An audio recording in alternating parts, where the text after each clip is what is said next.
Hello everyone, তোমরা সবাই কেমন আছো? আশা করছি তোমরা সবাই খুব ভালো আছো। আমিও খুব ভালো আছি। আজকে অনেক দিন পর তোমাদের সাথে একটা ভ্লগ ভিডিও শেয়ার করতে চলেছি, কারণ বেশ কয়েক মাস যাবৎ আমার কোনো ভ্লগ ভিডিও তোমাদের সাথে শেয়ার করা হচ্ছিল না।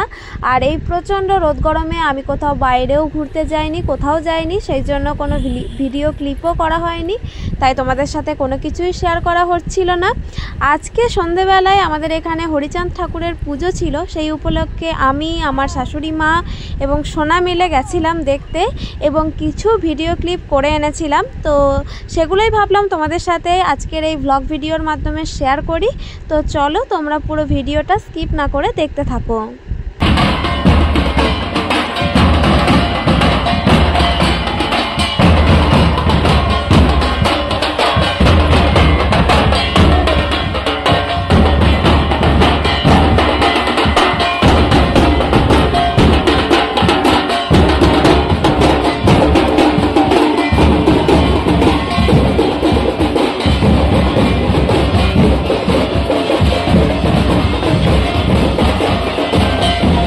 এই হরিচাঁদ ঠাকুরের পুজোর প্রচলন অনেক জায়গাতেই নেই, তাই অনেকেই হয়তো এই নামটা শুনেছো, আবার অনেকে হয়তো না শুনেও থাকতে পারো।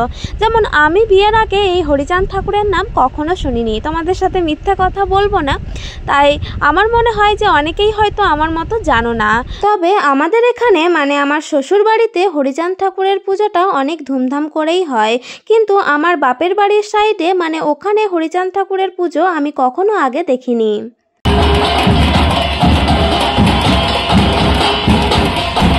এখানে ডাঙ্কার বাজানোর সাথে তালে তালে নাচটাও কিন্তু খুব সুন্দরভাবে হয়, তোমরা যেমনটা দেখতে পাচ্ছ। তবে কি জানো তো বন্ধুরা, আমি এই হরিচাঁদ ঠাকুরের পুজো প্রথমবারের জন্যই দেখছি, কারণ গত বছর পুজোটা এরকম ধুমধামভাবে হয়নি, তাই আমারও আশা হয়নি। আর তার আগের বছর অবশ্য হতো, কিন্তু তখন তো আমি ছিলাম না, তাই এটা হচ্ছে আমার দেখা প্রথম হরিচাঁদ ঠাকুরের পুজো। তাই এই পুজোর ব্যাপারে আমি অবশ্য বিশেষ কিছু জানি না, সমস্তটাই আমার কাছে নতুন। তবে যতটুকু জানি, যতটুকু আমি দেখলাম, ততটুকুই তোমাদের সাথে শেয়ার করছি।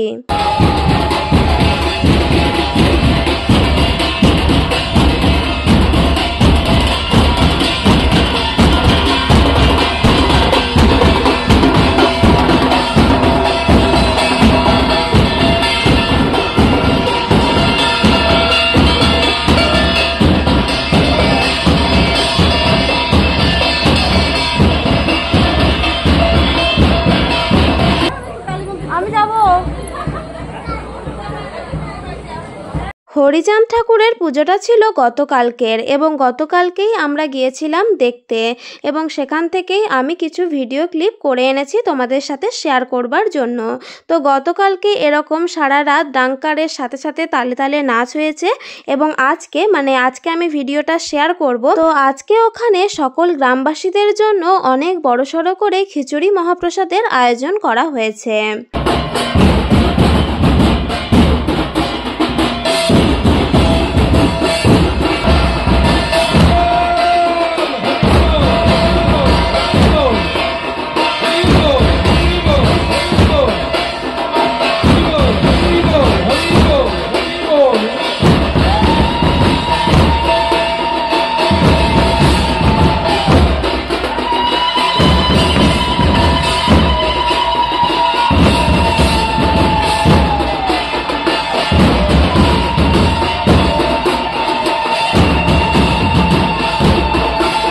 অবশ্য গতকালকেও রাত্রিবেলায় সমস্ত ভক্তবৃন্দদের জন্য মানে যারা পুজোতে অংশগ্রহণ করেছিল সবারই জন্য গতকাল রাত্রিবেলাতেও প্রসাদ খাওয়ার আয়োজন করা হয়েছিল। আর এরপর দেখো মন্দির চত্বরে যারা যারা উপস্থিত ছিল সবাইকেই শরবত খাওয়ানোর ব্যবস্থা করা হয়েছিল, তাই আমরাও একটু শরবত খেয়ে নিলাম। আর এরপর এই যে দেখতে পাচ্ছ সোনার চোখে কিন্তু ঘুম চলে এসেছে, তাই আমরা আর এখানে দাঁড়াবো না, এবার বাড়ি ফিরবো। তো বেশ কিছুদিন ধরেই আমার কোনো ভ্লগ ভিডিও শেয়ার করা হচ্ছিল না, তার কারণ আলাদা করে আমি আর ভয়েস ওভার দেওয়ার সময়ও পাচ্ছিলাম না, কোনো এনার্জিও পাচ্ছিলাম না। অনেক এরকম ভিডিও ক্লিপ করা আছে কিন্তু ভয়েস দেওয়া হয়নি, যার ফলে তোমাদের সাথে শেয়ার করা হয়নি। তো যাই হোক, আজকের ভিডিওটা এই পর্যন্তই। ভিডিওটা তোমাদের কেমন লাগলো অবশ্যই কমেন্ট করে জানাতে ভুলো না।